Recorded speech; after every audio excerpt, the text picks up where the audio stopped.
Greenland, a giant island that Denmark realistically cannot support or develop. And this is going to be resolved among friends. It's going to be resolved in negotiations. But I just think it's unfortunate to hear several European leaders saying this could amount to the end of NATO.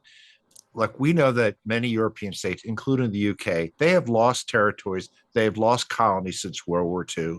Denmark is eventually probably going to lose Greenland, or the status will change.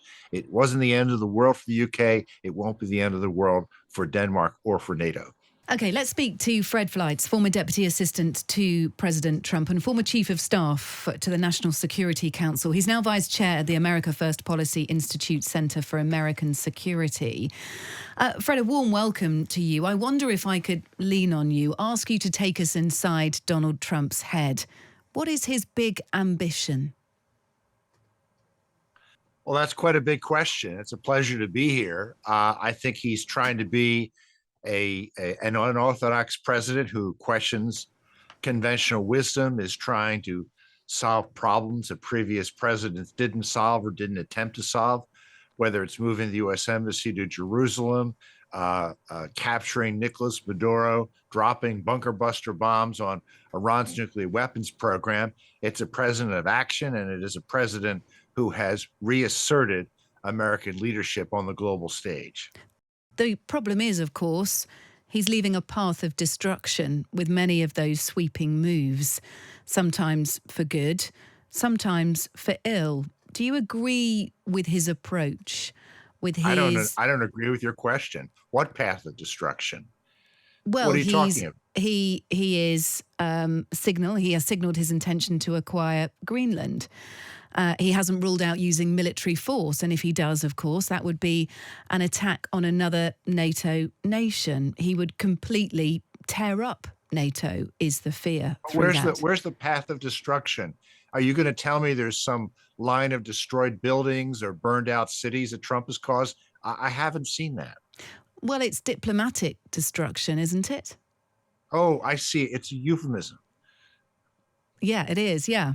So just sort of talking about the fallout, talking about the ramifications of making these big and some would say very brave, sweeping moves across, well, much of the international agenda. We could go on with the list, couldn't we? But there is, metaphorically, a path of destruction. There is fallout. And I wonder what you make of that.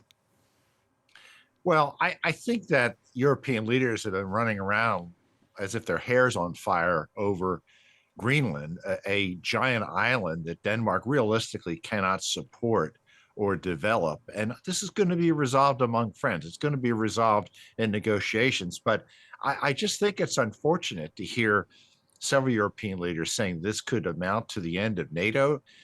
Like, we know that many European states, including the UK, they have lost territories, they have lost colonies since World War II. Denmark is eventually probably going to lose Greenland, or the status will change. It wasn't the end of the world for the UK. It won't be the end of the world for Denmark or for NATO. What about Iran? Let's just focus on that, because, of course, he told the people of Iran last week, help is on the way. And yet nothing has arrived. So when I'm talking about kind of a path of destruction here, there's no doubt that the words of Donald Trump echo in a good way for those regimes, those authorities who are committing war, who are committing genocide potentially.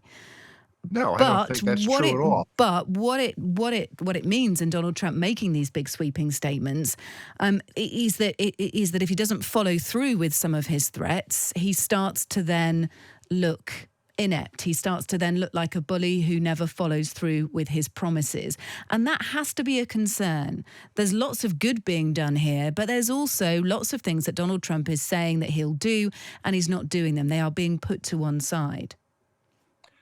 There's a lot in that question. I don't know where to start. I will say that it was a good thing that the president of the United States was standing with the people of Iran who want to throw out this evil Islamist regime. And the U.S. did not start these protests. These protests started because the Iranian economy collapsed and Iran's leaders have destroyed the country. I believe America has a sophisticated strategy for Iran. We can't bomb Iran's mullahs out of power. Maybe there'll be military action taken. But I think there has to be a long-term strategy of getting together a movement that will overthrow the government from within, and some short-term steps. Maybe that's improving communications with the Iranian people. Maybe it'll be cyber attacks against the Iranian government. There should be large cash incentives to encourage Iranian military leaders and political leaders to defect, or to tell military leaders, take this money. If we will pay if you don't shoot at the Iranian people, and if you do, you're gonna be subject to war crimes trials. I think there also is a lot of things that are being done behind the scenes to stop this regime. We know from history that it's difficult to displace a despotic regime like this that has a large and capable military, but it can be done, and it isn't going to be done quickly. Okay, so you think it is still on the way to that effect? There are protesters who will say they felt emboldened by the words of Donald Trump last week and were happy to take to the streets. And in the immediate, they are still being heavily attacked and some killed by the regime here. I want to get into your mind, Fred, on Europe. This is a big issue for Donald Trump. I'm sure you will have had conversations with him in his first term about Europe. Why is he punishing Europe, do you think?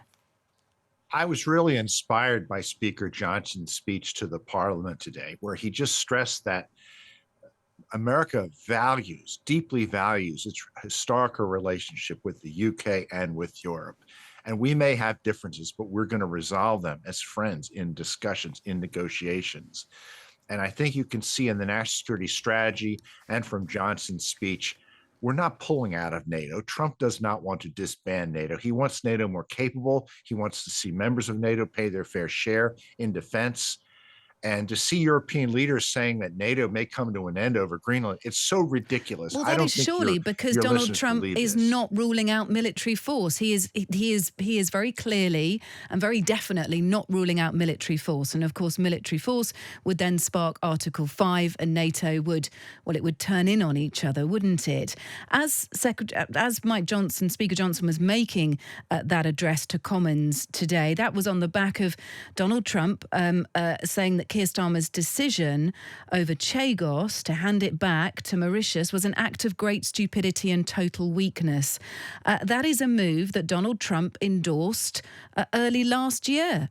Absolutely endorsed it. And now he's changing his mind and he's calling the Prime Minister, well, he's accusing him of an act of great stupidity. That does not chime with what Mike Johnson said earlier today, does it? I think the UK decision to give away the Chagos Islands is incredibly stupid and will undermine security in the Indo-Pacific. And this decision has to be reversed.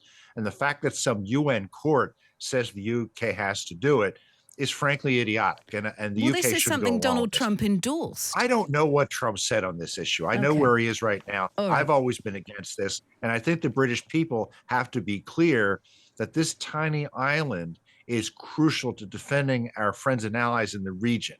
And I hope that both conservatives and liberals in the UK Parliament will reverse this decision as soon as possible. Okay. Donald Trump's been busy. We know that. Venezuela, Gaza, Ukraine, Greenland.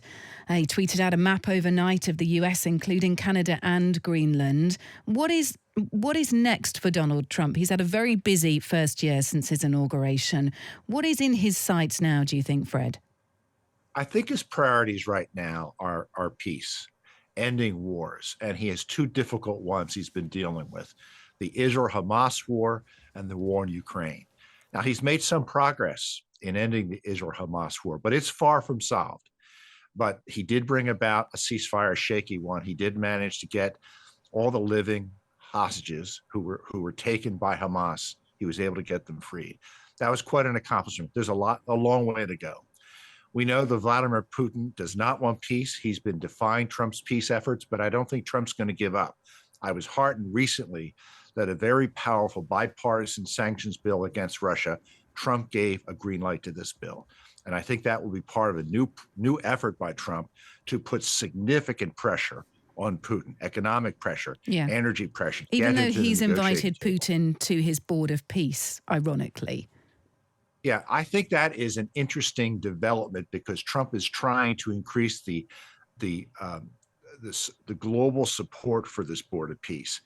You and I can agree that Vladimir Putin is a war criminal. I think we know he's a war criminal, but we're not heads of state. Heads of state have to deal with other heads of state in a different way. If this keeps Putin on board from undermining this process, I think it's a small price to pay. Okay. Can I ask you for one final bit of insight, Fred, if I may? How does Donald Trump come up with these big decisions on foreign policy? How often are they ideas directly from the man himself? Well, I will say that the foreign policy decision-making process in this administration is a little bit different than the last administration. The National Security Council is smaller and weaker than it was. I believe that President Trump is relying on a smaller group of trusted national security allies and advisors. Like this is the Secretary of State, Secretary of Defense, CIA Director John Radcliffe.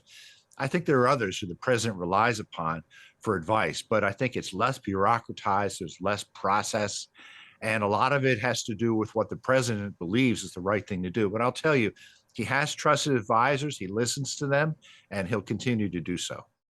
Look, thank you for being with us. Really appreciate it. Fred Fleitz, who's former Deputy Assistant to President Trump, former Chief of Staff to the National Security Council, now Vice Chair at the America First Policy Institute Center for American Security. Thanks for being with us. Donald Trump has been asked about his relationship with the French President Emmanuel Macron and the UK's PM Keir Starmer.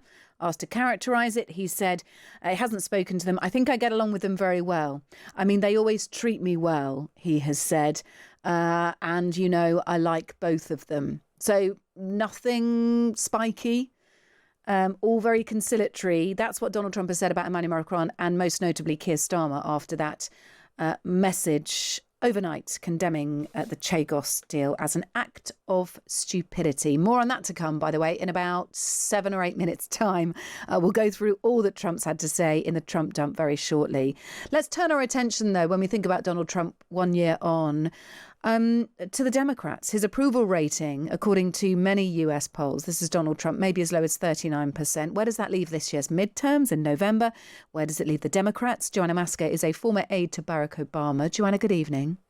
It's great to join you. A year on from licking wounds, many people will accuse the Democrats of not jumping enough on some of the mistakes people may have perceived, the wrong focus that people may have perceived Donald Trump to have made over this last year. Where have the Democrats been? Well, they've been winning elections. I mean, in every close election, Democrats have outperformed what they did in this last election. And they've been on the message that Trump is not delivering what he promised to deliver, which was making America great again, really focusing on America. You see him even in this press conference. He started, by talking about the undocumented immigrants that he's going after, but then he veered into all sorts of foreign policy. Americans are concerned about their health care. They're concerned about their child care. They're concerned about the cost of groceries. And those are the things that Democrats have focused on these last elections and won.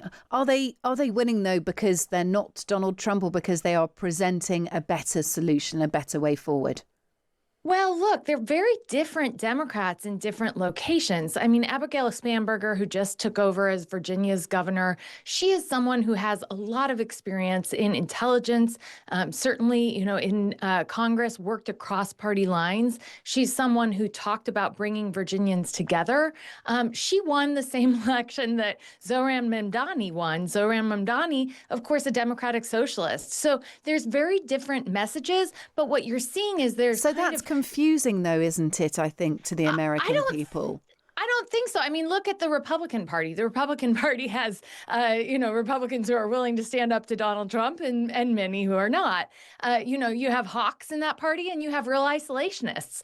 What you're going to see happen, and this is, going to start in the midterms, but really the next presidential election, is you'll see those competing visions for America on the Democratic stage, and you'll see one of them win. Now, my guess right now is that a more populist vision, a more central America focus will win this next election for the Democrats and potentially the Republicans. Who do the Democrats have their eye on to challenge, well, presumably J.D. Vance at the next election? That work needs to start now. Who are they looking at?